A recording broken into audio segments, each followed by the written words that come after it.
तो अब जो अपने हाथ से निरंतर भगवान की सेवा करते हैं उनके घर पर भगवान रहते हैं। और राम भरोस हृदय नहीं दूजा। ठाकुर भक्ति विनोद जैसे शरणागति का लक्षण बताते हैं, अवश्य रक्षिबे कृष्ण, कृष्ण और राम निश्चित हमारी रक्षा करेंगे। यह विश्वास हो जाना भी एक बहुत बड़ी भक्ति है, हम में वो भी नहीं है। ये विश्वास, आप कुछ न करो, केवल इतना विश्वास हो जाए कि कृष्ण हमारी रक्षा करेंगे, सबसे बड़ी भक्ति है। तो जब जिसके हृदय में यह विश्वास होता है उनके घर पर भगवान जाते हैं। फिर अगला स्थान, कितना स्थान हुआ? 7 हुआ। राउंड फिगर कर देता हूं, 10 कर देता हूं। 8वां स्थान बताते हुए कहते हैं, चरण राम तीरथ चली जाही, राम बसहु तिन के मन माही। चरण के बारे में बता रहे हैं। जो लोग अपने चरणों से भगवान के धाम में जाते हैं, तीर्थ यात्रा करने के लिए जाते हैं, वास्तव में ये सारे सिद्धांत, चाहे रामायण हो, भागवत हो, चैतन्य चरितामृत हो, सिद्धांत तो एक ही है। चैतन्य महाप्रभु ने यही 5 महासाधन बताए, जिनमें से एक तीर्थाटन। भगवान के तीर्थ में, तीर्थ किसे कहते हैं? जिस स्थान पर भगवान ने लीला की है, भगवान का जहां जन्म हुआ है, जहां भगवान आविर्भाव तिरोभाव हुए हैं, जहां भगवान ने लीला की है, उसे तीर्थ कहा जाता है। और जहां जहां भगवान लीला करते हैं वो पवित्र भूमि होती है, पवित्रता उनमें होती है। एक भक्त को चाहिए कि ऐसी पवित्र भूमि में जाए, तीर्थ स्थानों में। चरण राम, और चरण शब्द महत्वपूर्ण है। तीर्थों में जाना चाहिए कैसे? चरणों से। कुछ लोग जाते हैं फ्लाइट से, कुछ लोग जाते हैं टायर से, लेकिन यहाँ न टायर है न फ्लाइट है, यहाँ लिखा है चरण। आप देख सकते हो, चरण राम तीरथ चली जाही, अपने चरणों से। खैर कलयुग आगे बढ़ गया है, यहां से चलकर मथुरा न जाओ कोई बात नहीं, यहां से ट्रेन में चले जाओ, लेकिन वहां फिर चरणों से चलिएगा। लेकिन तीर्थ यात्रा में जाना। कुछ लोग कहेंगे हमारे पास समय नहीं है, सामर्थ्य नहीं है, पैसे नहीं है, हम कैसे जाए? भक्तों, डरने की जरूरत नहीं है। जो महत्व, जो प्रभाव उस तीर्थ में है, वही प्रभाव शिल प्रभुपाद जी ने अपने इस्कॉन मंदिरों में रख दिया है। प्रभुपाद जी के बनाए हुए मंदिर तीर्थों से कम नहीं है। वही वृंदावन, वही मायापुर का एक टुकड़ा प्रभुपाद ने इस मुंबई शहर में लाकर रख दिया है, और वो दूर भी नहीं है। श्रील प्रभुपाद जी ने अपने हाथों से राधा रास बिहारी जुहू, ये तीर्थ है। तो हमारे पास सामर्थ्य नहीं है, तो हम कम से कम रोज नहीं तो केवल रविवार तो मंदिर में जा सकते हैं। आप आइए, स्वागत है आप सबका। और इस प्रकार भगवान के पास चलकर जाएंगे, तीर्थ में जाएंगे, निश्चित हमारा उद्धार होगा, भगवान हमारा उद्धार करेंगे। ये सब, मेरे पास समय कम होने के कारण मैं दृष्टांत नहीं दे रहा हूं, इस सब में एक एक 5-5, 10-10 दृष्टांत है। आप पूछोगे क्या ऐसा किसी का उद्धार हुआ तीर्थ में जाने से? किसी का उद्धार? बोले हाँ, भक्त लोग तीर्थ में जाते हैं, उद्धार होता है। असुर भी यदि कोई तीर्थ में चला जाए उसका भी उद्धार हो जाता है। पूतना गई थी, कंसेन प्रहिता घोरा पूतना बाल घातिनी, शिशुम चचार निगनंती पूर्व ग्राम ब्रजाधिशु। बालकों को मारते हुए, भाव भी अच्छा नहीं था। कुछ लोग कहते हैं ये लोग मन में तो भाव अच्छा नहीं होता है, मंदिर में जाकर कैसा भी भाव, भाव को भाव अन्न का लसु हूं, कैसा भी भाव हो, आप यदि चलकर तीर्थ में जाते हो, मंदिरों में जाते हो, भगवान निश्चित कृपा करते हैं। भागवत में उस प्रसिद्ध श्लोक में कहा, लेवे गतिम दाति उचिताम ततोव्यम, अहो वकीयम स्तनकाल कुटम जिंगा सयापायत अपि असाधवी। अपने स्तन पर कालकुट विष लगाकर आई थी, कृष्ण को मार डालूंगी, परंतु ऐसी पुतना को भी भगवान ने अपने धाम में भेज दिया, उद्धार कर दिया। क्यों? भागवत में प्रश्न उठा कि राक्षसी थी, विष लगाकर आई थी, कृष्ण को मारने के लिए आई थी, लेकिन फिर भी भगवान ने मां बना लिया, धात्री बना लिया। इसका कारण क्या है? तब सुखदेव गोस्वामी ने कहा था कि भगवान जो है किसी का दोष नहीं देखते हैं। भगवान ने देखा चलकर मेरे मंदिर में आई है, कुछ भी हो ये मेरी मां बनने के लायक है।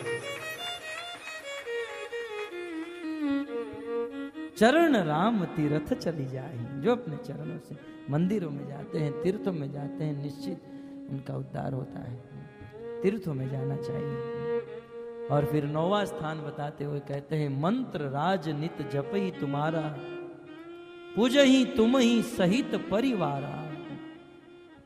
जो लोग मंत्र राज, जो लोग मंत्र का जाप करते हैं, यहां पर मंत्र का जाप नहीं लिखा है, क्या लिखा है?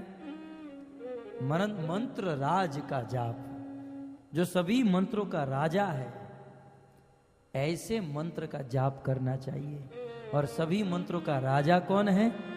महामंत्र हरे कृष्णा कृष्णा कृष्णा हरे हरे, हरे राम राम राम हरे हरे। इस महामंत्र का जो निरंतर जाप करता है और अकेला नहीं है, पूजही तुम ही सहित परिवार, अपने पूरे परिवार के साथ। देखिए बहुत बड़ा साइंस है। व्यक्ति को अपने घर पर केवल अकेले अकेले भक्ति नहीं करनी चाहिए, पूरे परिवार को साथ में लेकर भक्ति करना चाहिए। पत्नी को, पुत्र को, परिवार के साथ जो लोग हरि का नाम लेते हैं। आज संसार में कलयुग और माया का इतना प्रभाव है, घर में इतना क्लेश, घर घर में झगड़ा है, सास और बहू के बीच में जमता नहीं है, पिता और पुत्र के बीच में, भाई भाई के बीच में झगड़ा। इसका कारण क्या है? गोस्वामी जी बताते हैं, वाल्मीकि जी बताते हैं। कभी कभी भक्तों में भी बाहर बहुत प्रचार करते हैं, बहुत सुंदर प्रचार है, लेकिन घर में झगड़ा।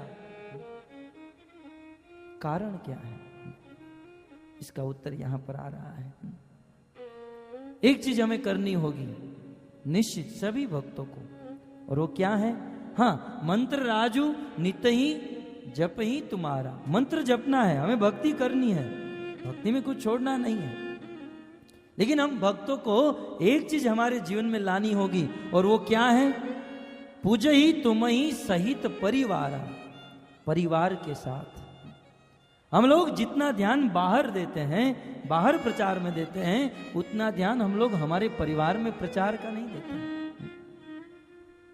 जैसे हम बाहर जाते हैं, काउंसिल मीटिंग लेते हैं, प्रवचन करते हैं, उसी प्रकार सबसे पहले हमें हमारे घर में बैठकर घर के जो सदस्य हैं उनके साथ सत्संग करना चाहिए। कभी किया? पति पत्नी, सास ससुर, 4-5 बच्चे बैठे हैं, बाहर का कोई नहीं। ये परिवार छोटा सा फूल जैसा, बगीचे जैसा परिवार बैठा है। सब लोग साथ में बैठकर 2 माला जप किए, भगवत गीता भागवत को पढ़ें, और एक दूसरे के प्रति जो भी मनभेद मतभेद, मैं पहले कह रहा हूं, माया का और कलयुग का प्रभाव इतना है, मन मोटाव मतभेद सबके अंदर कुछ ना कुछ चल रहा है।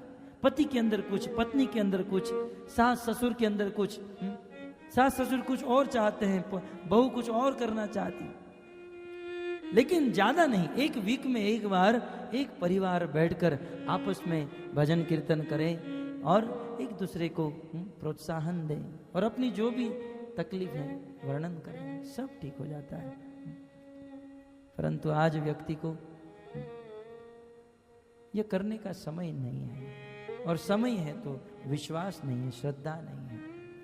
वाल्मीकि जी कहते हैं, पूज ही तुम ही सहित परिवार, क्योंकि रामायण में यह बात आई है, इसलिए मैं कह रहा हूं परिवार सहित ये कार्य करना चाहिए। और अंत में कहते हैं, तर्पण होम करही विधि नाना, विप्र जेवाई दही बहुदाना।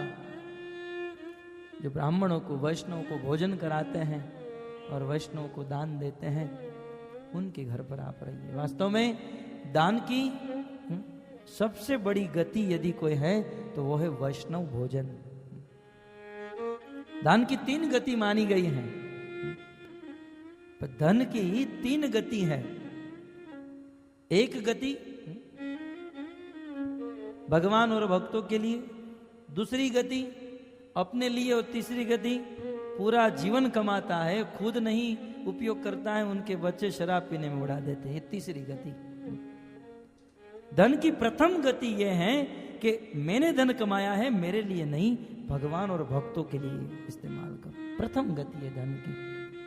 आपने जो मेहनत की है ना, रात दिन आप मेहनत करते हो बिजनेस करने के लिए, भक्तों वो बिजनेस में लगाया हुआ एक एक पल और सेकंड भक्ति हो जाएगी यदि उसका फल भगवान और भक्तों को अर्पण कर दोगे, भक्ति हो जाएगी। बिजनेस करना भी भक्ति हो जाएगा यदि उस बिजनेस करने का फल हम भगवान को अर्पण कर दें। और भगवान से भी ज्यादा ब्राह्मणों को, वैष्णव को भोजन देना, ये सबसे बड़ी गति है। ये अतिशयोक्ति नहीं है, ये सत्य बात है। भगवान भक्तों के मुख से ग्रहण करते हैं। भगवान कहते हैं यज्ञ में डाल दोगे राख हो जाएगा, भक्तों को खिलाओ, क्योंकि साधव हृदय मयम, में भक्तों के हृदय में बैठा हूं। भक्त खाएगा, अरे मैं खा रहा हूं।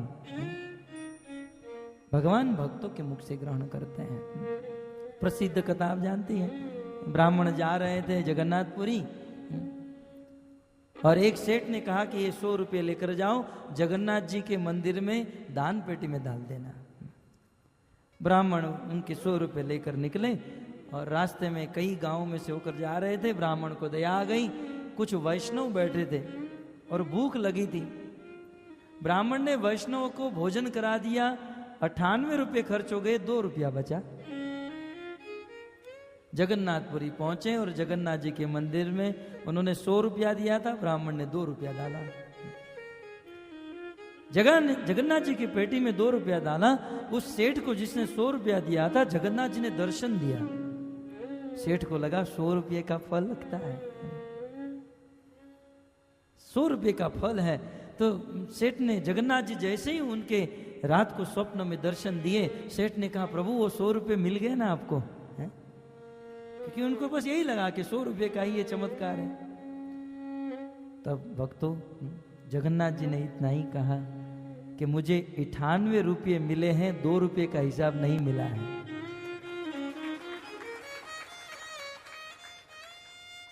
कुछ लोग कल सुबह तक समझ जाएंगे।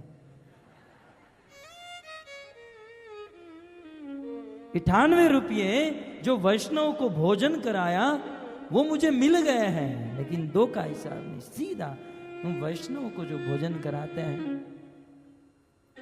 वो भगवान प्रसन्न हो जाते हैं। तो इस प्रकार जो विप्र ब्राह्मण और वैष्णव को भोजन कराते हैं उनके घर पे भगवान रहते हैं। इस प्रकार वाल्मीकि जी अनेक स्थान बताते हैं। वाल्मीकि रामायण में आप पढ़ लीजिएगा। और फिर भगवान रामचंद्र ये स्थानों का निर्देश लेकर वाल्मीकि ऋषि को प्रणाम करते हैं, विनंती करते हैं प्रभु आप मुझे आशीर्वाद दीजिए कि मैं जीवन में सत मार्ग पर चल सकूं। वाल्मीकि ऋषि भगवान श्री रामचंद्र को आशीर्वाद देते हुए कहते हैं प्रभु आज मैं धन्य हो गया, आज मैं धन्य हो गया क्योंकि आप हमारे वहां पधारे हो। भगवान राम ने पूछा कि कहा कि प्रभु अब मुझे आज्ञा दीजिए। तब जो वाल्मीकि ऋषि ने कहा है कि प्रभु अब मेरी तो बोलती बंद कर दिया आपने। यदि मैं आपको आज्ञा देता हूं तो मैं आपका स्वामी मानने लगता हूं, मैं आपका स्वामी मानूंगा। और यदि मैं आपको ऐसा कह दूं कि आप मत जाइए तो एक ऑर्डर हो जाएगा। यदि आपको कहूं निकल जाओ, आप जा सकते हो, यदि मैं ऐसा कह दूं तो आपके प्रति प्रेम की कमी हो जाएगी। क्या प्रभु जी, मैं आपको क्या कहूं। ठीक यही बात गोपियों ने कृष्ण को कही थी। कृष्ण हम आपको कहें कि आप चले जाओ तब तो हम आपके दास कहाँ रहेंगे, ये तो एक आदेश हो जाएगा। और यदि हम आपको ऐसा कह दें कि आप जा सकते हैं तो हमारे प्रेम में कमी मानी जाएगी। और यदि हम ऐसा कह दें कि आप यहीं पर रहो मत जाओ तो प्रभु तो ये आपको कष्ट होगा। इसलिए प्रभु आपको जो अच्छा लगता है, आपको जो चाहिए वह कीजिए। इस प्रकार से वाल्मीकि ऋषि ने कहा। भगवान श्री रामचंद्र वहाँ से प्रस्थान किए और प्रस्थान करके भगवान श्री रामचंद्र अब जंगल के मार्ग में आगे बढ़ते जा रहे हैं। भगवान राम जा रहे हैं धीरे धीरे करके, अनेक ऋषि मुनियों के आश्रम में प्रणाम प्रार्थना स्तुति करते हुए अब भगवान श्री राम लखनलाल और जानकी अत्रि मुनि के आश्रम में पहुंचते हैं। अत्रि के आश्रम जब प्रभु गयऊ, सुनत महामुनि हर्षित भयऊ। अत्रि मुनि के आश्रम में पहुंचे। अत्रि का अर्थ क्या है? क्योंकि अत्रि ऋषि का आश्रम आया है। अत्रि का त्रि माने 3 गुण। इस जगत में माया के 3 गुण हैं, सत्व, रजस और तमस। और भगवत गीता में भगवान कहते हैं त्रिगुणिया विषया वेदा निसत्र गुणीय भवार्जुन निर्दंदो नित्य सत्वस्तो निर्योग क्षेम आत्मवान। हे अर्जुन, मेरी भक्ति करना है, मुझे प्राप्त करना है, तो ये तीनों गुणों से ऊपर उठो। तम, सत्व और रजस, ये तीनों से ऊपर उठकर शुद्ध सत्वों में स्थित हो जाओ। तो वास्तव में जो लोग जगत के 3 गुण से ऊपर उठे हैं उसे अत्रि कहा जाता है। त्रि माने 3 गुण, और तीनों गुणों से जो परे हैं उसे अत्रि कहते हैं। अत्रि ऋषि तीनों गुण से परे भगवान के शुद्ध भक्त, इसलिए भक्तों भगवान चलकर अत्रि मुनि के आश्रम में पधारे गए। और वास्तव में जो लोग इस संसार में तीनों गुणों से परे होते हैं, तीनों गुणों से मुक्त होते हैं, उन्हीं को अनसुईया जैसी पत्नी प्राप्त होती है। खुद राक्षस हो और समझे कि कोई सती के साथ विवाह हो जाए, हो नहीं सकता है। अनसुईया जैसी पत्नी प्राप्त हुई। अत्रि के आश्रम की ओर भगवान श्री रामचंद्र चले हैं और किसी ने अत्रि ऋषि को कह दिया, प्रभु साक्षात राम आपके आश्रम में आ रहे हैं। अत्रि के आश्रम जब प्रभु गयऊ, आइए प्रेम से, जब प्रभु गयऊ, सुनत महामुनि हर्षित भयऊ। सुनत महामुनि हर्षित भयऊ। अत्रि ऋषि को पता चला कि भगवान हमारे घर पर आ रहे हैं। यह सुनकर अत्रि ऋषि हर्षित हो गए। हमारी तरह नहीं, ये आ गए दोपहर को हमारी नींद खराब करने के लिए, हर्षित हो गए। और अत्रि ऋषि के शरीर में अष्ट सात्विक विकार होने लगे। पुलकित गात अत्रि, पुलकित गात अत्रि उठी धाये, देखी राम तुरयति आए। देखी राम तुर चली आए। करत दंडवत मुनि उर लाए। करत दंडवत मुनि उर लाए। प्रेम बारी दो जन अनवाए। प्रेम बारी दो जन अनवाए। अत्रि ऋषि पुलंकित हो गए, अष्ट सात्विक विकार होने लगा। रोमांच कंपाशु तरंग भाजो, शरीर रोमांचित हो गया, रोंगटे खड़े हो गए और अत्रि मुनि के हृदय में आनंद का उफान आने लगा। भगवान राम पहुंच गए, अत्रि ऋषि के आश्रम के दरवाजे पर पहुंचे। अत्रि ऋषि ने दंडवत प्रणाम किया और दंडवत करके भगवान ने अत्रि को अपने गले में लगा लिया, अपने हृदय में अखबार में भर लिया। अत्रि ऋषि परम पावन हो गए हैं। गोस्वामी जी लिखते हैं, देखी राम छवि नयन जुराने। देखी राम छवि नयन जुराने। सादर निज आश्रम तब आने। सादर निज अत ऋषि भगवान श्री रामचंद्र की छवि को देखते रह गए। अद्भुत छवि, श्याम वर्ण का शरीर है, हाथ में धनुष है, अद्भुत जटा है। भगवान की छवि को देखकर अत्रि मुनि मोहित हो गए। धीरज धारण करके बाहरी की बुद्धि, बाहरी ज्ञान हुआ और अत्रि ऋषि भगवान रामचंद्र की पूजा करने लगे।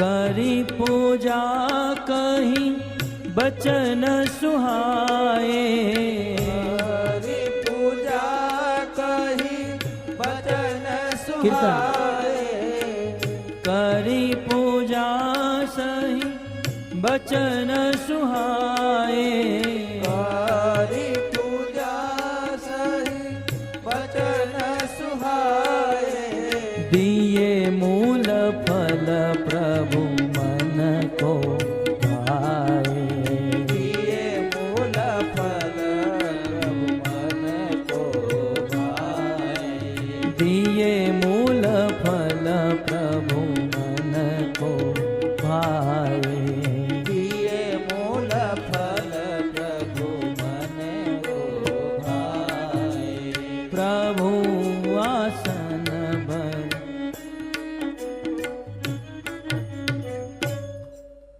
अत्रि ऋषि भगवान राम की पूजा किए, उनको आसन पर बिठाए और आसन पर बिठाकर अत्रि ऋषि ने बहुत सुंदर स्तुति की है। रामायण में अद्भुत स्तुति है।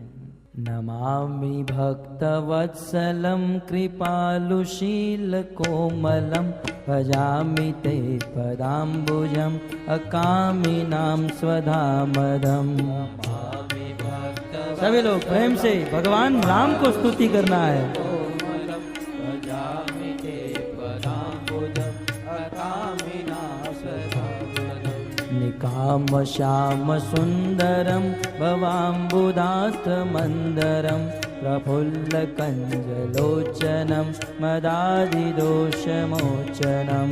राम श्याम सुंदरम पराम्बुनाथ मंदरम प्रफुल्ल कंजलोचनम मदादिदोष। हे भक्तवत्सल, हे कृपालु, प्रभु आपका स्वभाव अत्यंत कोमल है। निष्काम पुरुषों को अपना धाम प्रदान करने वाले प्रभु, मैं आपको नमस्कार करता हूँ। प्रभु, आपका यह श्याम सुंदर स्वरूप समुद्र को मथने वाले मंदराचल पर्वत के समान, और आपके जो अंग हैं बहुत सुंदर कमल के समान है। काम, क्रोध, मद आदि दोषों को छुड़ाने वाले प्रभु, मैं आपको प्रणाम करता हूँ। प्रलम्ब बाहु विक्रमं प्रभो प्रमेय वैभवं निषंग चाप सायकं धरम त्रिलोकनायकं। आइए प्रेम से। प्रमेय वैभवं निषंग चाप सायकं धरम त्रिलोकनायकं। दिनेश वंश मंडनं महेश चाप खंडनं मुनीन्द्र संत रंजनम सुरारि वृंद भंजनम। दिनेश वंश मंडनम महेश चाप खंडनम मुनीन्द्र संत रंजनम सुरारि वृंद भंजनम। हे लंबी भुजा वाले प्रभु, आपकी भुजा आजानु लंबी थी। भगवान की जो भुजा थी घुटन तक, आजानु तक थी। हे लंबी भुजा वाले प्रभु, आपने तरकस और धनुष बाण को धारण किया है। यह छवि मेरे मन में बसी रहे।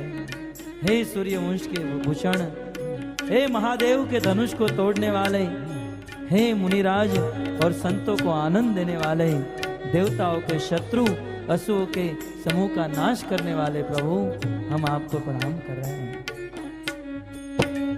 मनोज वैरिवंदितम अजादिदेव सेवितम विशुद्ध बोध विग्रहम समस्त दूषणापहम। मनोज वैरिवंदितम अजादिदेव सेवितम विशुद्ध बोध विग्रहम समस्त दूषणापहम। नमामि इंदिरापतिं सुखाकरं सतागति भजे सशक्ति सानुजम सची प्रति प्रियानुजम नमामि इंदिरापति सुखाकरं सतं गति भजे शक्ति सानुजं सतीपति प्रभु प्रियानुजम्। आप कामदेव के शत्रु महादेव शिव जी के द्वारा पूजित हो, ब्रह्मा जैसे बड़े बड़े देवता आपकी पूजा करते हैं। हे लक्ष्मी के पति, हे सुखों की खान, हे सत्पुरुषों की एकमात्र गति आप ही हो। अपने छोटे भाई सहित जगत जानकी सीता सहित मैं अत्रि आपको प्रणाम कर रहा हूँ। त्वदंग्रि मूलये नरा भजन्ति हीन मत्सरा पतन्ति नो भवार्णवे वितर्क वीचि संकुले मूलये नरा भजन्ति हीनमत्सरा पतन्ति नो भवार्णवे वितर्कवीचि संकुले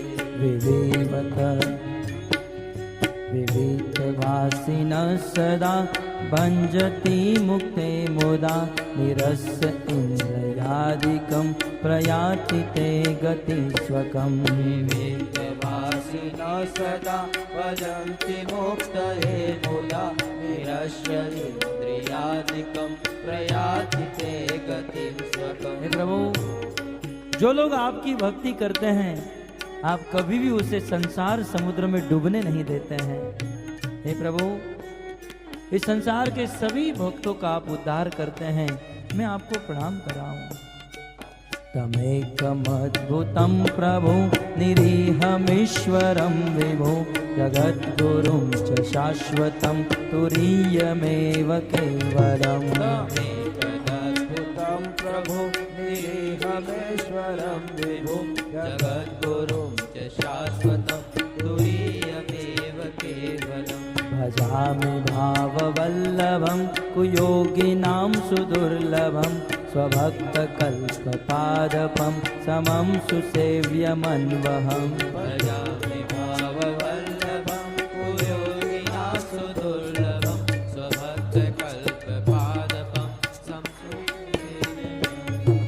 अनूपरूपभूपतिं तनोहमुर्विजापतिं प्रसीद मे नमामि ते पदाब्ज भक्ति देहि मे। अनूपरूप भूपतिं नतोऽहमुर्विजापतिं प्रसीद मे नमामि ते पदाब्ज भक्ति देहि मे।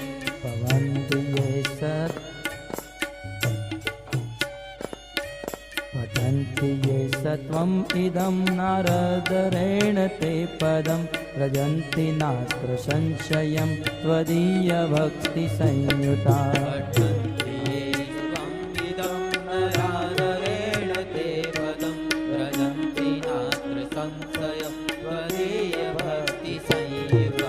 इस प्रकार अनेक श्लोकों में अत्रि ऋषि ने भगवान श्री रामचंद्र को स्तुति की।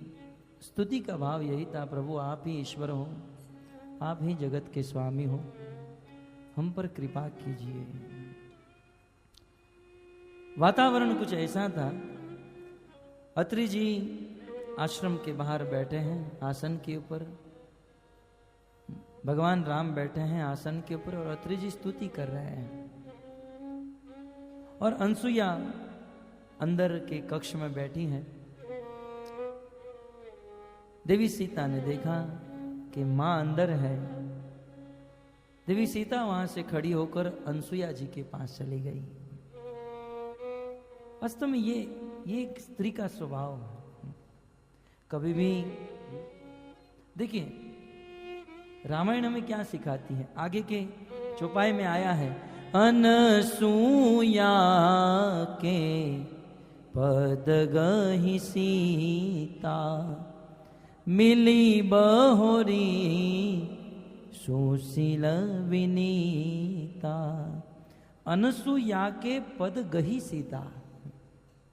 सीता वहां पर अत्रि जी के साथ नहीं बैठी, सीता अनसुईया के पास चली गई है। हमें क्या सीखना है, हम कभी भी कहीं भी जाते हैं तो पति को चाहिए कि पुरुष के समूह में बैठे और माता को स्त्री को चाहिए, यहां से ही उपदेश शुरू हो गया है। स्त्री को चाहिए कि स्त्री के समूह में जाकर बैठे, है ना। हम भी आज भी सुसंस्कृत जो नारी होती है हमने देखा है, जब भी किसी के घर पर जाती हैं, पति पत्नी जाते हैं, तो पति जो होते हैं पुरुष के साथ बैठते हैं, वो जो उनकी पत्नी है तुरंत अंदर चली जाती है ना। स्त्रियों के माहौल में कथा में भी ऐसा होता है, पति पत्नी दंपति आए तो पति पतियों में बैठ गए, पुरुषों में और स्त्री। परंतु कुछ लोग ऐसे होते हैं, न कोई संस्कृति है, न बुद्धि है, न विवेक है। पुरुष के साथ साथ पुरुष के समाज में स्त्री भी बैठ जाती है और पता है क्या कहती है? आज नारी पुरुष से कम नहीं है, पुरुष के बराबर है। आप भले कुछ भी कहो, परंतु नारी नारी है, नारी मर्यादा का प्रतीक है। नारी को मर्यादा में रहना चाहिए। तुरंत स्त्रियों के समाज में तो अनुसुया के पद गही सीता, सीता अनुसुया के चरणों के पास चली गई जहां अनुसुया थी। अनुसुया शब्द आया है, अनुसुया का अर्थ हमारे शास्त्र में लिखा है, न गृणान गृणीतो हंति। इस जगत में सभी पत्नी को, सभी नारी को अनुसुया बनना चाहिए। तो आप कहोगे अनुसुया बनने के लिए अनुसुया का अर्थ क्या होता है? पहला, न गृणान गुणितो हंति। पहली बात, जो किसी भी गुणवान व्यक्ति में दोष न देखे। दूसरा, स्तोति चान्य गुणा नपी, जो मात्र दूसरों के गुणों के बारे में ही बताए, गुणों की स्तुति करे, दोष न बोले। और न हसेत पर दोषांश, और दूसरों के झगड़े में, दूसरों के दोष में कभी आनंद न उठाए, कभी हंसे नहीं। स अनसुया प्रकीर्तिते, उसे अनसुया कहा जाता है। भारतवर्ष की एक आदर्श नारी अनसुया वास्तव में एक पतिव्रता नारी और भगवान की परम भक्त। और अनसुया ने ऐसा पातिव्रत्य धर्म निभाया, भगवान भी उनके वश में हो गए। क्योंकि अनसुया का प्रवचन आएगा, इसलिए वक्ता के बारे में थोड़ा इंट्रोडक्शन दे दूं कि ये वक्ता कौन है। अद्भुत नारी, हमारे सतियों में से एक, वास्तव में जिसे सती कहा जाता है। और ब्रह्मा विष्णु महेश को बच्चा अपना पुत्र बना देने वाली कथा आप सब लोग जानते होंगे। अनसुया जब अपने पति की बहुत अच्छी तरीके से सेवा करने लगी, तब ये बात त्रिभुवन में फैल गई। और एक बार नारद जी इस बात को लेकर वैकुंठ में गए। नारायण नारायण, ये 24 घंटा आप लक्ष्मी जी के पास गए। नारायण नारद मुनि कहे कि आप 24 घंटा पांव दबाती रहती हो, आपकी सेवा में कोई दम नहीं। जाओ, जाकर देखो, अनसुया त्रिभुवन में प्रचलित हो गई है, पतिव्रता नारी। तुम क्या अपने पति की सेवा करोगे? देखो अनसुया को। और यही बात नारद जी ने जाकर कैलाश में पार्वती को कहा। कुछ लोगों का स्वभाव होता है ऐसा कि तुम क्या सेवा कर रहे हो, जाकर देखो अनसुया की कीर्ति त्रिभुवन में। और यही बात ब्रह्मलोक में जाकर ब्रह्मा की पत्नी ब्रह्माणी को बताया। और तीनों आपस में सखी थी, फ्रेंड थी, फोन किया, यार ब्रह्माणी अपने से कोई आगे निकल रहा है। पार्वती का भी फोन आ ही रहा था, तो तीनों ने कॉन्फ्रेंस कर दिया। और ये हम लोग हमारे होते हुए पृथ्वी लोक में हमसे कोई आगे बढ़ जाए, यार ये ठीक नहीं है। लक्ष्मी ने भी कहा ये ठीक नहीं है, हम 24 घंटा लगी रहती हैं सेवा में, हमसे कोई आगे चला जाए। बोले क्या कर? बोले मेरे भाई को भेजो। बोले वो अकेले कैसे जाएंगे? बोले ठीक है, तुम्हारे भाई को भी भेज देती हूँ। बोले काम करते हैं, हम तीनों अपने अपने पति को भेज देते हैं, और ये तीनों जाकर परीक्षा लेंगे। और फिर पार्वती ने शिव जी को तैयार किया, लक्ष्मी ने विष्णु को तैयार किया और ब्रह्माणी ने ब्रह्मा को तैयार किया। जाओ, यहां बैठे बैठे हम कितनी सेवा करेंगे, कितना पांव दबाएंगे, जाकर उनकी परीक्षा लेके आओ। किसकी? अनसुया की। बोले कठोर परीक्षा होनी चाहिए और परीक्षा में उसे फेल करके आओ, हमसे आगे कोई नहीं बढ़ना चाहिए। वैसे ब्रह्मा विष्णु महेश तीनों जगत के ईश्वर है, लेकिन पत्नी के सामने कुछ नहीं चले। ठीक है, ठीक है, जैसी आपकी इच्छा। ये ब्रह्मा विष्णु महेश तीनों आपस में मिले, शर्म नहीं लगी क्योंकि तीनों बराबर के ही, मतलब तीनों की पत्नी नहीं भेजा था। तीनों पत्नियों को खुश करने के लिए निकले अनसुया की परीक्षा लेने। विचरण करते करते अनसुया के आश्रम में आए। अत्रि जी घर पर नहीं थे। बोले इसकी परीक्षा लेनी है और उसको फेल करना है। बोले कैसी परीक्षा लेंगे? एक काम करते, ब्राह्मण का रूप ले लेते हैं। तीनों ने ब्राह्मण का रूप लिया, अनसुया के आश्रम में गए। माते भिक्षान देहि, भिक्षा दीजिए। अनसुया तो पतिव्रता धर्म में पति का जो काम है वो भी पत्नी, ये दान धर्म का काम पत्नी को करना है। अनसुया घर पर गई और घर से कच्चा सीधा आटा लेकर आई। कहा कि ब्राह्मण देवता। बोले नहीं, तुम जानती नहीं हो हम कौन से ब्राह्मण हैं? बहुत खूब जानते हैं। आप कौन से ब्राह्मण हैं? अपनी पत्नी के भय से आने वाले ब्राह्मण हैं। लेकिन यहां तो रूप बदल कर आए थे। तुम जानती नहीं हो हम कौन ब्राह्मण हैं?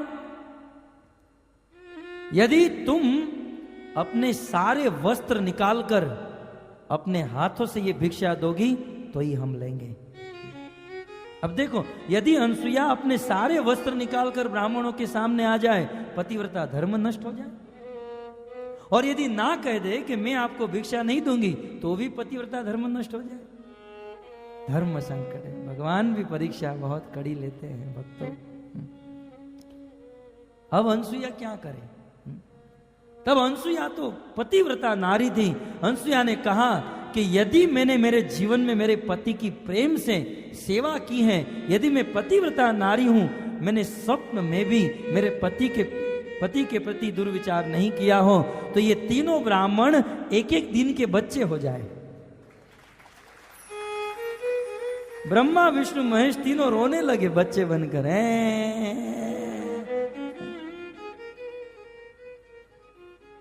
सती अनसुया तीनों को उठाकर अंदर लेकर गई और जैसे ब्राह्मणों ने मांगा था बिना वस्त्र के उनको भिक्षा दे दी। अब बच्चों के सामने बिना वस्त्र के भिक्षा देना ये कोई पतिव्रता धर्म का भंग नहीं है। दे दिया, लेकिन अनसुया ने सोचा इसको बच्चा ही रहने दो, दूसरे के पास ऐसा मांगने न जाए। मैंने तो बना दिया, अब दूसरी स्त्री बेचारी कैसे बनाएगी? अनसुया ने बच्चा बनाकर तीनों को रख लिया, ब्रह्मा विष्णु महेश। वहां तीनों लोग खाली। और पार्वती ने फोन किया लक्ष्मी को, बहन मेरे वो आए नहीं हैं, आज लेट क्यों हो गए? बोले तुम्हारे मेरे वो भी नहीं आए हैं। बोले साथ में ही गए हैं। बोले अब क्या करें? बोले क्या पता, ये लोग हम लोग उन पर बहुत भड़क गई तो आत्महत्या तो नहीं कर लिए, या रूठ कर चले तो नहीं गए। तीनों आपस में सोचने लगी, मीटिंग की, अब क्या करें, चलो ढूंढने चलते हैं। तीनों ढूंढने गए। ढूंढते ढूंढते अनसुया के आश्रम में आए। जब कहीं भी नहीं मिले ब्रह्मा विष्णु महेश, तब अनसुया के पास आए। माते हमें क्षमा करना, लेकिन हमने हमारे पतियों को ब्रह्मा विष्णु महेश को यहाँ पर भेजा था। तब अनसुया को पता चला कि वो ब्राह्मण और कोई नहीं, ब्रह्मा विष्णु महेश थे। बोले आप वास्तव में पतिव्रता हो, आपका यश तीनों जगत में है, आप हमसे भी महान हो, परंतु आपके चरणों में एक ही प्रार्थना है, आप हमारे पतियों को वापस दे दो। बोले तीनों पलने में सो रहे हैं, ले लो। तीनों छोटे छोटे बच्चे पलने में थे और पार्वती गई शंकर जी को उठा लिया। ऐसे लक्ष्मी ने उठाया, ब्रह्माणी ने उठाया और तीनों करने लगे। फिर से ये तीनों अनसुईया के चरणों में आई, कहा कि माता जी ये हमारे पति तो हमें मिल गए, लेकिन ये बच्चे, इसको बड़ा तो कीजिए। जब ये तीनों ने उनको प्रणाम किया, तब अनसुईया ने कहा कि यदि मैं वास्तव में पतिव्रता नारी हूं, मैंने मेरे पति की सेवा की है, तो ये तीनों अपने मूल स्वरूप में आ जाए। इतना बोलते ही ब्रह्मा विष्णु महेश ने कूद का लगाया, जंप मारा उनके कान, कूद गए। तो इस प्रकार भाव ये है कि अनसुईया परम सती नारी है, और ऐसी अनसुईया जी के पास देवी सीता गई है। ऋषि पत्नी मन सुख अधिकाई, अनसुईया के हृदय में भी बहुत सुख हुआ। आशीष देई निकट बैठाई, और आशीष दिया। सीता को सबसे पहले आशीर्वाद दिया। आशीर्वाद क्या दिया? कुशली राघो यातु त्वया सह पुनर्गमो। आचार्य अपने टीकाओं में लिखते हैं कि आपके पतिदेव कुशल रहे। देखिए, सीता को आशीर्वाद दे रही है और कह रही है कि आपके पति खुश रहे। समझ में नहीं आ रहा है। भाव यह है, इस जगत में वही पत्नी सुखी रह सकती है जिसका पति सुखी हो। इसलिए कुशली सीता यस्य नहीं, कुशली राघव यस्य। आपके पति खुश रहे, चिरंजीवी हो, अखंड सौभाग्यवती, आपका सौभाग्य अखंड रहे। तो इस प्रकार, क्योंकि बिना पति के पत्नी संसार में सुखी नहीं रह सकती है। आगे गोस्वामी जी लिखते हैं, दिव्य बसन भूषण पहिरा है। आशीर्वाद के बाद अनसुईया ने अद्भुत वस्त्र दिए। कैसे वस्त्र? जे नित नूतन अमल सुहाए। ऐसे वस्त्र जो कभी गंदे न हो, मैले न हो। अनसुईया ने देखा कि जंगलों में मट्टी होती है, बेचारी राजघराने से हैं, कभी अपने हाथों से कपड़े नहीं धोए, रोज कपड़ा धोना पड़ता होगा। ऐसा वस्त्र दे दिया जो कभी पुराना न हो। दिव्य वस्त्र, दिव्य, दिव्य का अर्थ है संसार के नियम से परे। इस संसार के जो साधारण वस्त्र होते हैं उनमें 3 दोष होते हैं। हम जो कपड़े पहनते हैं, इस कपड़े में 3 दोष हैं। पहला कि ये कपड़े पुराने हो जाते हैं। दूसरा दोष, ये कपड़े मलिन हो जाते हैं, गंदे हो जाते हैं। और तीसरा, इसकी डिमांड कम हो जाती है, फैशन चली जाती है। ये हमारे कपड़े के 3 दोष हैं। परंतु ये दिव्य वस्त्र माने न तो कभी पुराना हो, न मलिन हो, न फटे, और न कभी उसकी फैशन जाए। ऐसे वस्त्र भक्तों को भी भगवान देते हैं, है ना। ब्रह्मचारी को दे देते हैं लाल कपड़े, फिर वो कभी फैशन जाती नहीं है। तो इस प्रकार दिव्य वस्त्र दिए और आभूषण दिए। 12 आभूषण, नुपुर, किंकणी, चूड़ी, अंगूठी, कंकण, विजायट, हार, कंठश्री, बेसर, विरिया, टीका और शिशफूल। अनसुईया ने 12 आभूषण दिए। और अब अनसुईया सीता को उपदेश देने जा रही है। अद्भुत उपदेश। अनसुईया ने बिठाया, बेटा बैठो और ध्यान से सुनो। राम और अत्रि ऋषि बाहर बैठे हैं, अनसुईया और सीता अंदर बैठे हैं, और अंदर बैठकर उपदेश देती है, प्रारंभ करती है।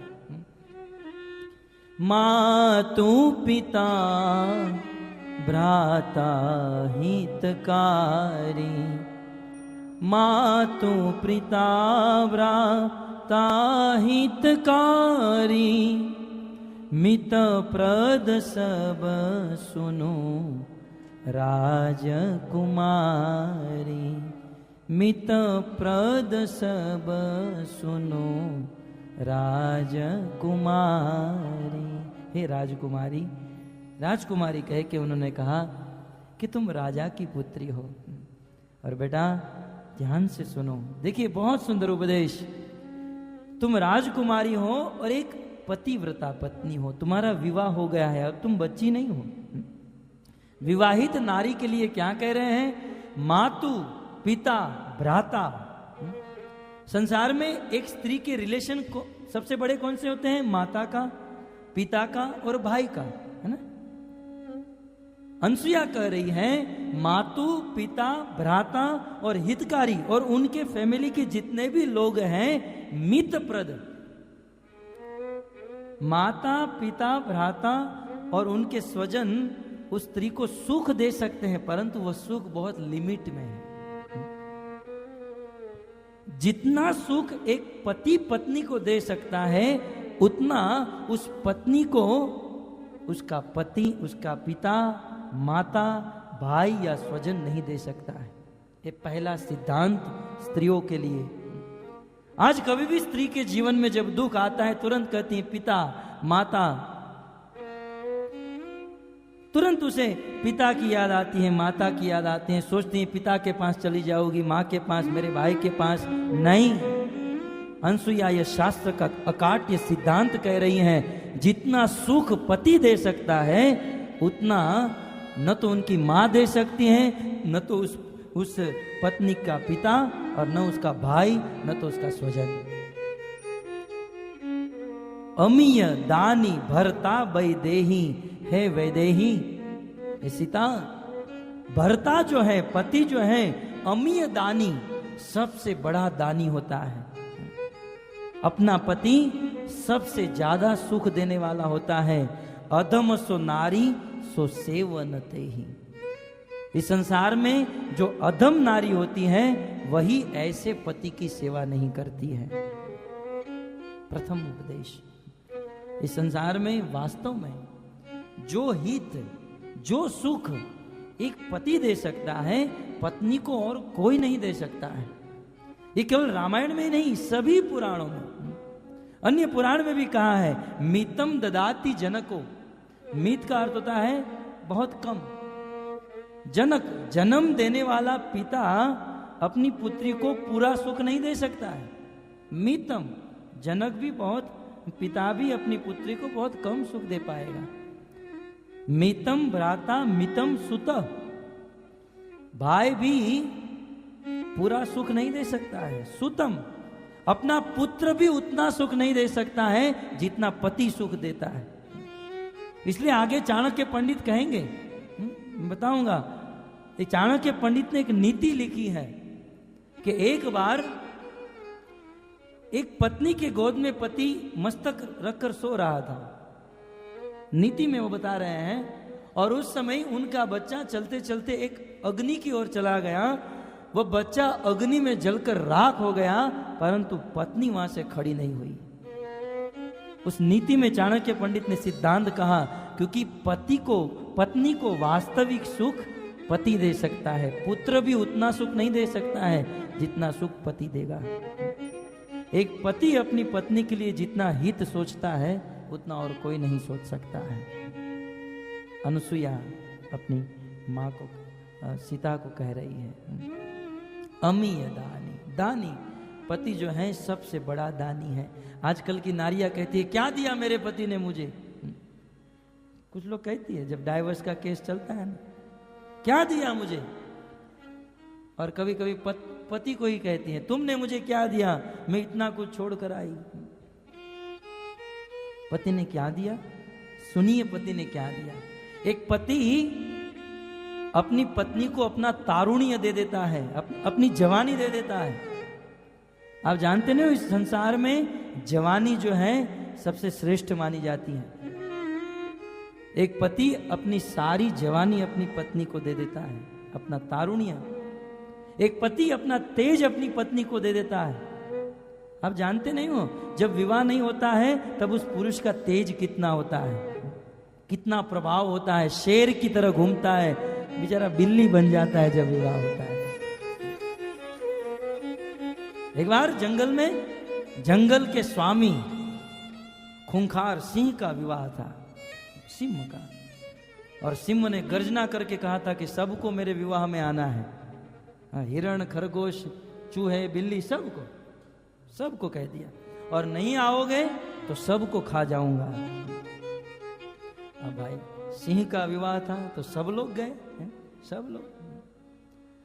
एक चूहा जो था अपने बिल में जाकर छुप कर बैठा था। दूसरा चूहा वहां से निकला, बोले पूरा जंगल उस सिंह के विवाह में जा रहा है, तुम क्यों भील में बैठे हो, चलो। बोले मैं नहीं आऊंगा। बोले नहीं आओगे तो वो सिंह तुम्हें खा जाएगा, पता नहीं, गर्जना करके कहा है विवाह में आना है, नहीं तो। बोले वो कितना भी बड़ा सिंह है, कितना भी गर्जना कर रहा है और कितना भी कहा है, लेकिन कल सुबह चूहा बन जाएगा, मेरी तरफ बिल में आ जाएगा। क्यों? क्योंकि विवाह करने जा रहा है। बोले मैं भी एक दिन सिंह था, लेकिन देखो आज चूहा बन गया कि नहीं। अपना तेज दे देता है। एक पति अपनी पत्नी को अपनी जवानी देता है, अपना तेज देता है, अपना गोत्र देता है। एक पत्नी को अपना गोत्र देता है कि आज से तुम मेरे गोत्र की हो। ये बहुत बड़ा दान है, अमीय दानी। पति जितना पत्नी को दान करता है उतना और कोई नहीं करता है। लेकिन हम लोग तो बस संसार का भौतिक पैसा देखते हैं, पैसा नहीं लाते हैं। पैसा बहुत बड़ी चीज नहीं है, पैसा मांगने वाली तो वेश्या होती है। पतिव्रता नारी उसे कहते हैं जो पति का प्रेम चाहे, जो पति की सेवा करे। और पति क्या देता है? अपनी पत्नी को अपना स्वातंत्र दे देता है। विवाह के पहले कितना स्वतंत्र होता है, और फिर 8 बज गया तो फोन आना शुरू, घर पे क्यों नहीं आए? स्वातंत्र। पति स्वतंत्र नहीं है। कुछ लोगों को बहुत लेट हो रहा है, मैं देख रहा हूं। क्यों? क्योंकि वहां से जाल बिछ गई है, घर से फोन आ गया है। स्वतंत्र नहीं है। कितनी भी सुंदर कथा हो, कितना भी सुंदर प्रवचन, लेकिन बंधे हुए हैं। अपना स्वातंत्र दे देता है, तेज, प्रभाव, जवानी है। और भक्तों इतना ही नहीं, पति अपनी पत्नी को अपने पुण्य का आधा हिस्सा दे देता है। आधा हिस्सा। पति जो भी पुण्य का काम करता है, बिना बोले, बिना संकल्प किए, वो पुण्य का काम, भक्ति का काम, आधा पुण्य पत्नी को चला गया। क्या ये दान नहीं है? क्या पति ने कुछ नहीं दिया? हम देख नहीं पा रहे हैं, हम समझ नहीं पा रहे हैं, अज्ञान के कारण हम ऐसा सोचते हैं। सब कुछ दे देता है। चेतन प्रभु बैठ जाओ आप। अपना सब कुछ दे देता है। उसके बाद और क्या देता है? और पत्नी जो पाप करती है ना, उस पाप का आधा हिस्सा पति अपने सर पर ले लेता है। ये संकल्प से नहीं, ऐसा नहीं कि मैंने ले लिया। पत्नी जो भी पाप करती है उसका आधा पाप पति को लग ही जाता है। जैसे पति का किया हुआ पुण्य पत्नी को आधा हिस्सा चला जाता है, वैसे पत्नी का आधा पाप पति को चला ही जाता है। क्या दिया? इतनी पत्नी का आधा पाप ले लिया बेचारे ने। अब क्या दे सकता है? ये है दानी, इसे दानी कहते हैं। पत्नी का पाप। इसलिए जब पति किसी पत्नी को उपदेश देते हो तो पत्नी को ध्यान से सुनना चाहिए। क्यों? क्योंकि आधा पाप बेचारे को भुगतना पड़ेगा। कुछ पत्नियां कहती हैं मैं कुछ भी करूं, तुम्हें क्या फर्क पड़ता है? अरे तेरा आधा पाप मुझे भुगतना पड़ रहा है। पत्नी स्वतंत्र थोड़ी ना। तो इस प्रकार है वैदेही, ये जो पति है, भर्ता है, अमीय दानी, सबसे बड़ा दानी। इसलिए तुम राम की सेवा करना, राम तुम्हारे पति है। वैदेही, इस चौपाई में वैदेही संबोधन दिया। वैदेही शब्द विदेह से बना है, विदेह। भाव ये है जो देह में नहीं, जिसको देह की सुध-बुध नहीं, उसे विदेह कहते हैं। तुम वैदेही, तुम विदेह राज की पुत्री हो। सीते, तुम राम की ऐसी सेवा करना, ऐसी सेवा करना, तुम्हें तुम्हारे देह की सुध-बुध नहीं रहनी चाहिए। यहां तो पति का एक पांव दबाया, तब तक तो ऐसे लट को ऐसा खींच लिया। हम देखते हैं कुछ महिला प्रसाद सर्विस करती है, एक को 2 पूरी दिया तब तक तो उसको बाल्टी को रखे ऐसे। कभी कभी तो ऐसा लगता है कैंची लेकर काट दो, बेचारी आराम से सर्विस तो कर पाए हैं? परंतु बाद में पता चला ये तो स्टाइल है, फैशन है? एक बार एक व्यक्ति बहुत दुखी हो गया है, रोते हुए आया है, बहुत परेशान हूं, बहुत दुखी हूं, क्या करूं? बोले दुख किस बात का है? बोले पत्नी बहुत दुखी कर रही है। बोले उसमें कुछ नहीं है। बोले तो यदि कुछ नहीं तो विवाह क्यों किया? बोले जब मैं देखने गया था ना, तब उसकी वो जो लट थी बहुत अच्छी लग रही थी,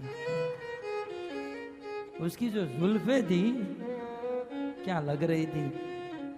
बोले जुल्फे अच्छी लग रही थी तो उसको काट कर आ गया होता, पूरे गोडाउन को लेकर आ गया तो अब दुखी होना ही पड़ेगा जीवन भर। तो वैदेही पति की सेवा ऐसी होनी चाहिए, ऐसी होनी चाहिए जिससे शरीर की सुध बुध न रहे, इस देह की सुध बुध न रहे निरंतर। आपने भागवत के 4th स्कंद में देवहूति की कथा सुनी होगी। 3 स्कंद में देवहूति का कर्दम ऋषि के साथ विवाह हुआ और देवहूति एक राजकन्या थी और उसका विवाह किसके साथ? एक झोंपड़ी में रहने वाले बाबा जी के साथ और एक धनी परिवार से ये आई थी, झोंपड़ी में रह रही थी। और जिस दिन विवाह करके देवहूति कर्दम ऋषि के घर पर आई, उस दिन से कर्दम ऋषि समाधि में बैठ गए। 12 वर्ष निकल गए। यहां तो 12 दिन नहीं निकलते हैं, चलो हनीमून में तो हम गए नहीं, तुरंत कुछ ना कुछ। परंतु उस देवहूति ने वास्तव में पतिव्रता नारी, और ऐसा भी नहीं था देवहूति राजकन्या। भक्तों, देवहूति जिसकी पुत्री थी उसका नाम मनु महाराज। ये मनु महाराज भारत के पृथ्वी के नहीं, पूरे ब्रह्मांड के राजा, और 1-2 साल के लिए नहीं, 71 चतुर्युग तक पूरे ब्रह्मांड पर राज करने वाले मनु राजा की यह कन्या 12 वर्ष तक अपने पति की ऐसी सेवा की, बिल्कुल सूख गई, एक बूढ़ी हो गई, उनको कोई पहचान न सके। फिर भी एक भी कंप्लेंट नहीं कि मेरे पति मेरी ओर देखते नहीं है, मेरा ध्यान नहीं रखते हैं, मुझे समय नहीं देते हैं। अपना धर्म समझकर अपने पति की सेवा, इसे कहते हैं सेवा। अपनी देह की कोई सुध बुध नहीं है। इसलिए कहा है वैदेही, ऐसी सेवा करना, ऐसी सेवा करना देह से परे होकर, नारी का धर्म। आगे कहती हैं कि वास्तव में 4 वस्तु की परीक्षा तब होती है, 4 वस्तु के बारे में तब परीक्षण होता है जब आपत्ति का समय हो।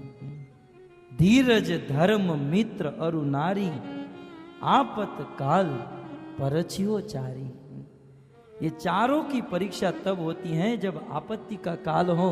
धीरज, किसी व्यक्ति की धीरता की का परीक्षण तब होता है जब आपत्ति का काल हो।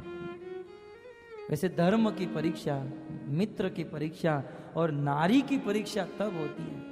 वैसे तो यहाँ बैठते हैं तो सब लोग अच्छे ही लगते हैं, वाह कितने अच्छे हैं, घर पर भी रहते हैं अच्छे लगते हैं, लेकिन परीक्षा नारी की कब? जब बिल्कुल दोपहर का सोने का समय हो, एक साथ 25 लोग घर पर आए हो और घर पर उनको खिलाने के लिए कुछ तैयार न हो, पैसे की कमी है, सामर्थ्यता की कमी है, 25 अतिथि मेहमान घर पर आए हैं और फिर भी मुंह न बिगड़े, कलयुग में समझ लेना चाहिए कि ये पतिव्रता नारी है। 2 लोग आ जाते हैं तो सिर पर भार आ जाते हैं, अब क्या करेंगे, क्या बनाएंगे, क्या लाएंगे। परीक्षा तब नहीं होती है, आपत्ति का काल। देवी, अभी तुम्हारे आपत्ति का समय है, राम वन में है, इसलिए देवी सीते तुम्हारी परीक्षा की घड़ी है और इस परीक्षा में उत्तीर्ण होना, राम की निरंतर सेवा करना। तो मान लो संसार में कुछ लोग पूछते हैं कि मेरा पति तो अच्छा नहीं है, मेरा पति बहुत बुरा है, मेरा पति शराब पीता है, मेरा पति ऐसा है वैसा है। उन स्त्रियों के लिए अनसुया जी उपदेश दे रही हैं, बूढ़ रोग बस जड़ धन हीना, अंध बधिर क्रोधी अति दीना, ऐसे हूँ पति कर किए अपमाना, नारी पाव जम पूर दुख नाना। नारी पाव जमपुर दुख, वह नारी जम माने यमराज के नगर में नरक में जाएगी। कौन? कहती है बुद्ध। मान लो किसी का पति बुद्धिमान न हो, कर्म के वश, रोगवश किसी का पति रोगी हो, किसी का पति जड़ हो, और किसी पति के पास धन न हो, धनहीना, अंध किसी का पति अंधा हो, बहरा बधिर हो, क्रोधी हो, अति दीन हो। अनसुया जी कहती हैं भले कितने भी दोष क्यों न हो, परंतु उस पति की सेवा करनी चाहिए। सपने में भी ऐसे पति का अपमान नहीं करना चाहिए। यदि ऐसे पति का भी किसी पत्नी ने अपमान कर दिया, वह सीधा मरने के बाद नरक में जाएगी। नारी पाव जमपुर दुख, नरक में जाएगी। एक ही धर्म, नारी के लिए एक ही धर्म है। पुरुषों के लिए कहते हैं पुरुषों को ब्रह्मचारी बनो, सन्यासी बनो, वानप्रस्थ बनो। नारी के लिए कौन सा धर्म है? आगे अनसुया जी कहती हैं एक ही धर्म, नारी का एक ही धर्म है, एक व्रत नेमा, और नारी का एक ही व्रत है। नारी का एक ही धर्म और एक ही व्रत, वो क्या है? कार्य वचन मन पति पद प्रेमा। अपने कार्य से, अपने वचन से और अपने मन से नित्य निरंतर पति को प्रेम करना और पति की सेवा करना, ये नारी का धर्म है। नारी को चाहिए निरंतर अपने पति की सेवा। ये उपदेश केवल अनसुया नहीं, समस्त शास्त्र में भगवान कृष्ण ने भी यही उपदेश दिया। भागवत के 10वें स्कंद में कभी आप पढ़िए, कुरुक्षेत्र में कुछ गोपियां आई थी और कृष्ण ने उन्हें कहा था धर्म का उपदेश, नारी धर्म का उपदेश। जब गोपियां अपने पति सास ससुर को छोड़कर कृष्ण के पास आई, राधा को नहीं परंतु कुछ ऐसी गोपियां थी, उनको कृष्ण ने कहा, सबसे पहले तो स्वागत किया, स्वागतम ते महाभागा, मैं आपका स्वागत करता हूं। और वास्तव में आप सब लोग बहुत भाग्यशाली हो, परंतु मातर पितर पुत्र भ्रातर, आपके माता पिता पुत्र भाई, ये सब लोग घर पर आपकी राह देख रहे हैं। देखो कृष्ण ने नारी धर्म का उपदेश दिया। यत यात्मा चिरम गोष्ठम, वो गोष्ठ में रहने वाले पशु आपकी राह देख रहे हैं। आपके बच्चे अपने घर पर रो रहे हैं, घर पर जाओ, बच्चे को दूध पिलाओ, पति की सेवा करो, सास ससुर की सेवा करो। और भरतु सुषुणम श्रीणाम परो धर्मो ही माया, आप लोग स्त्री हो, स्त्री के शरीर में हो, इसलिए स्त्री का सबसे बड़ा धर्म भर्तुर सुषुण, अपने पति की सेवा करना है। फिर पति कैसा भी क्यों न हो, दुशीलो दुर्भगो वृद्धो जड़ो रोग धनो पीवा, यही चौपाई भगवान कृष्ण ने गोपियों को बताई। दुशील हो, दुर्बल हो, जड़ हो, रोगी हो, कैसा भी पति क्यों न हो, स्त्री को चाहिए कि उनकी सेवा करे। कभी भी ऐसे पति को त्यागना नहीं चाहिए। श्री कृष्ण ये बात बता रहे हैं स्त्री को। और तब उस स्त्रियों ने कहा कि प्रभु हम तो आपके पास इसलिए आई हैं ताकि हमारा आपके प्रति प्रेम बढ़े। कुछ स्त्रियां ऐसी होती हैं कि अपने बच्चे को, माता पिता को, सास ससुर को छोड़कर चली जाती हैं। परंतु यहां पर भगवान श्री कृष्ण कहते हैं कि मेरे पास आने से उतना प्रेम आपका नहीं बढ़ेगा जितना कथा सुनकर और मेरा दर्शन, मेरे अर्च विग्रह का दर्शन करके आपको मेरे प्रति प्रेम बढ़ेगा। भगवान के प्रति प्रेम बढ़ाना है तो स्थाने स्थिता श्रुतिगता तनुवाक मनो भी, ब्रह्मा जी कहते हैं अपने स्थान में रहकर, अपनी जगह में रहकर भगवान का भजन करो। कभी भी अपने पति को दुखी करके, अपने स्वजनों को दुखी करके घर छोड़ने का प्रयास मत करो। घर छोड़ने वाली स्त्रियों को भगवान ये उपदेश दे रहे हैं। एक स्त्री को चाहिए कभी भी उसे छोड़े नहीं। जग पिता चारि विधि अहि, वेद पुराण संत सब कहीं। 4 प्रकार की पतिव्रता नारी का वर्णन करते हैं। इस संसार में 4 प्रकार की पतिव्रता नारी होती हैं। पहली कौन? सबसे अच्छी, सबसे श्रेष्ठ पतिव्रता नारी किसे कहते हैं? उत्तम के अस बस मन माही, सपने हूं आन पुरुष जग नाही। श्लोक आया है? उत्तम, सबसे उत्तम पतिव्रता नारी। पहले ये बात समझ लीजिए, यहां पर पतिव्रता नारी की कैटेगरी बता रहे हैं, स्त्रियों की नहीं। स्त्रियों में जो लोग पतिव्रता है उनके लिए सबसे उत्तम कौन है?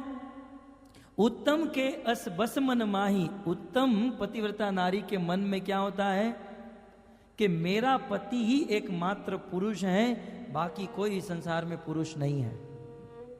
स्वप्न में भी अपने पति के अलावा किसी को पुरुष समझती नहीं है, पुरुष बुद्धि नहीं है।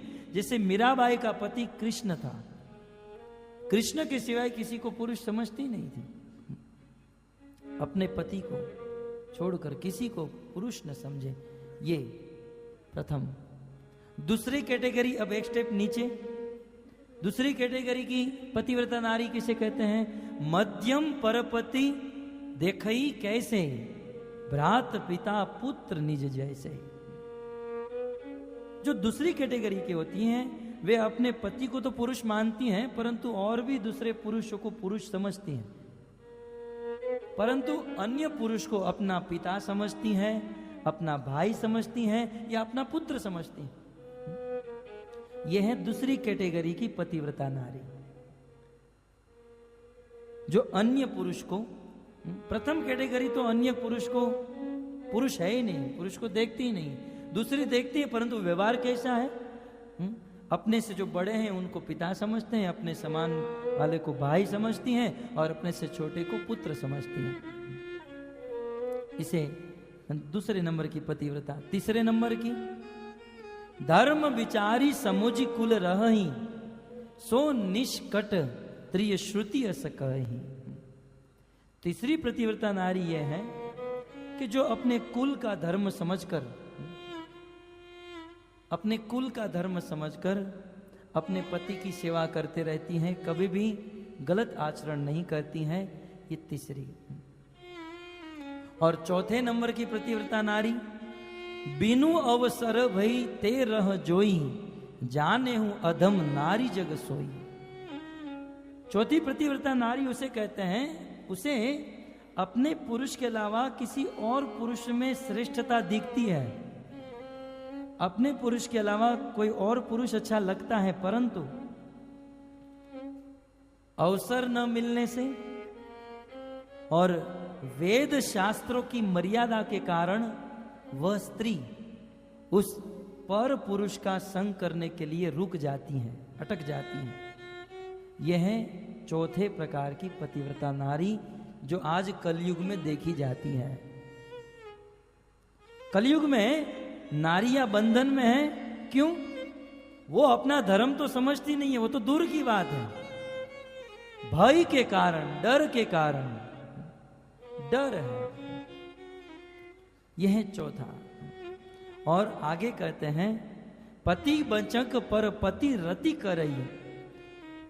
ये तो हो गया पतिव्रता नारी, परंतु अपने पति को छोड़कर अन्य किसी पति के प्रति, अन्य किसी पुरुष की ओर यदि कोई पत्नी नजर डालती है तो रो रो नरक कल्प सत पड़े, वह नारी रो रो नरक में गिरती है।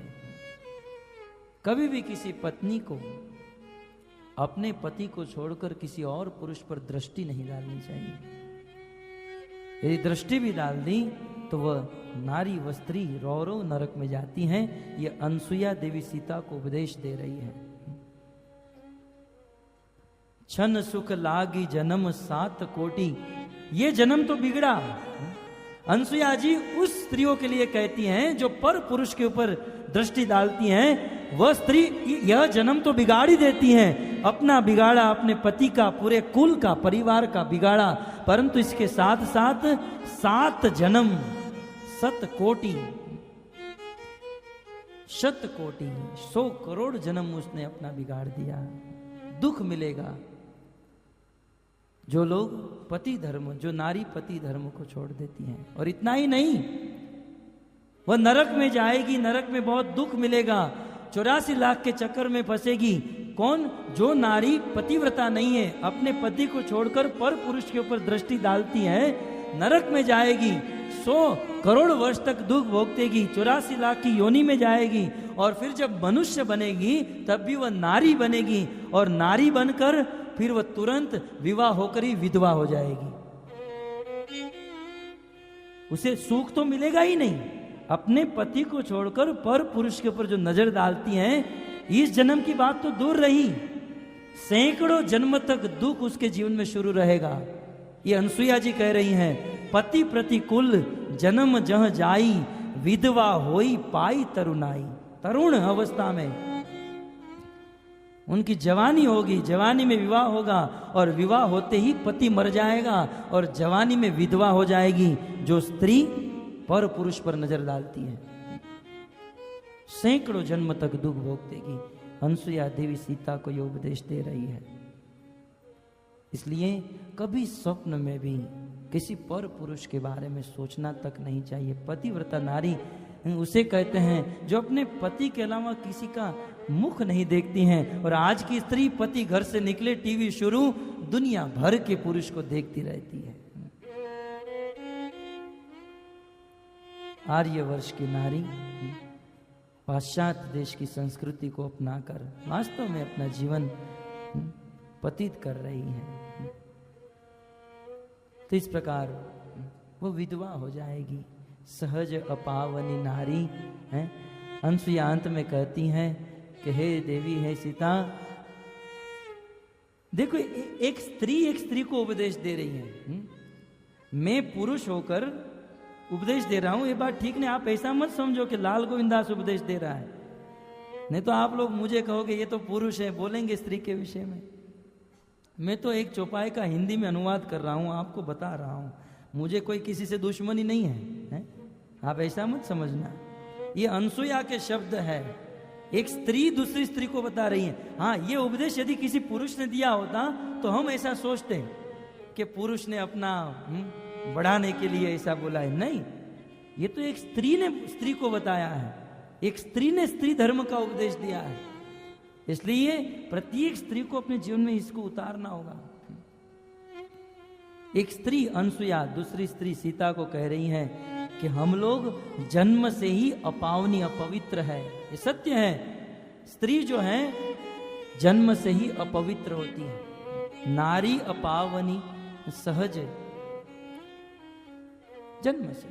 क्यों? क्योंकि स्त्री को मासिक धर्म होते हैं और उसमें अपवित्र होती रहती हैं। स्त्री अनेक प्रकार के दोष स्त्री में होते हैं। परंतु यदि कोई स्त्री अपने पति की सेवा करती है, पतिव्रता धर्म पालन करती हैं, तो वह परम शुद्ध हो जाती हैं, परम पवित्र। आप कहेंगे ये कैसे होगा? इसके पीछे भी एक साइंस है, सिद्धांत। क्या सिद्धांत है? पहले तो कह दिया जासु गावत श्रुति चारी, चारों श्रुति चारों वेदों में लिखा है। कैसे? जब एक पति पत्नी का पानी ग्रहण करता है ना, विवाह होता है, तब क्या होता है? जब पति अपनी पत्नी का पानी ग्रहण करता है तब पति उस पत्नी को अर्धांगिनी बना लेता है, अपने शरीर का आधा अंग बना लेता है। बात समझ में आ रही है? पत्नी को पति की अर्धांगिनी कहा जाता है। जिस समय एक पत्नी एक पति की पत्नी हो जाती है तब वह उस पति की अर्धांगिनी हो जाती है। फिर वह अंग उस स्त्री का नहीं, वह अंग पुरुष का हो जाता है और उससे वह पवित्र हो जाती है। परंतु केवल यज्ञ के 4 फेरे फरने से कोई पवित्र नहीं होती, और 4 फेरे फरने से विवाह नहीं होता। पत्नी किसे कहते हैं? जो निरंतर पति की सेवा करती रहे, वह सेवा करती रहेगी, जीवन भर पवित्र शुद्ध रहेगी। यही बात बता रही है, सहज अपावनी नारी पति सेवत शुभ गति लहई। पति की सेवा करने से शुभ गति प्राप्त करेगी। हे सीता कृपया करके जसु गावत श्रुतिचारी अजहू तुलसी का हरि ही प्रिय। और तुमने सुना होगा तुलसी, तुलसी पहले जन्म में वृंदा थी और उस वृंदा ने भगवान को प्राप्त कर लिया। विचार करो, वृंदा ने भगवान से प्रेम किया था? नहीं। अरे वृंदा ने तो एक असुर से प्रेम किया था, जलंधर नाम के असुर से। फिर भी उस वृंदा को भगवान मिल गए और कितने प्रिय हो गए। क्यों? वृंदा ने भगवान को प्रेम नहीं किया, वृंदा ने प्रतिव्रत धर्म का पालन किया। उस प्रतिव्रत धर्म के पालन को देखकर भगवान बिक गए और उस तुलसी के दास हो गए, तुलसी के प्रिय हो गए भगवान। जब कोई पत्नी प्रतिव्रता धर्म निभाती है, भगवान इससे प्रसन्न होते हैं, खुश होते हैं, प्रसन्न हो जाते हैं, और भगवान ने उनको दर्शन दे दिया। तो कुछ लोग ऐसा कह सकते हैं कि ये उपदेश तो अनसुईया ने सीता को दिया था, हमारे लिए थोड़ी ना है। तब ये बात भी अनसुईया जी क्लियर कर देती है आगे की चौपाई में, सुनु सीता तव नाम सुमिरी नारी पतिव्रत करही। सीता, हे देवी, मुझे तुमको ये उपदेश सुनाने की जरूरत नहीं। अरे तुम तो इतनी पवित्र हो, संसार में यदि कोई तुम्हारा एक बार नाम भी ले ले तब भी वो जीवन में प्रतिव्रता हो जाएगी। तुम्हें ये सुनाने की जरूरत नहीं है। तुम्हारे माध्यम से जगत को उपदेश दे रहे हूं। जैसे अर्जुन के माध्यम से गीता कृष्ण ने पूरे जगत को सुनाया, वैसे अनसुईया ने सीता को माध्यम बनाकर संसार में सभी स्त्री को यह उपदेश दिया है। पति का, पति धर्म, पति सेवा करना, यही सबसे बड़ा कर्तव्य है, सबसे बड़ा। फिर पति कैसा भी क्यों न हो, अंत में इतना कह दिया है, वो पति पापी नहीं होना चाहिए। पापी, पाप नहीं करना चाहिए। कितने भी दोष दुर्गुण हो चलेगा, परंतु पाप करने वाले को पत्नी कभी सहाय नहीं करती है। तो इस प्रकार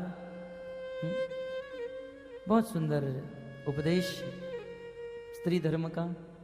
और फिर भगवान राम ने आज्ञा मांगी और आज्ञा लेकर भगवान श्री रामचंद्र अब यहाँ से निकलते हैं और आगे जंगल की ओर प्रस्थान करते हैं।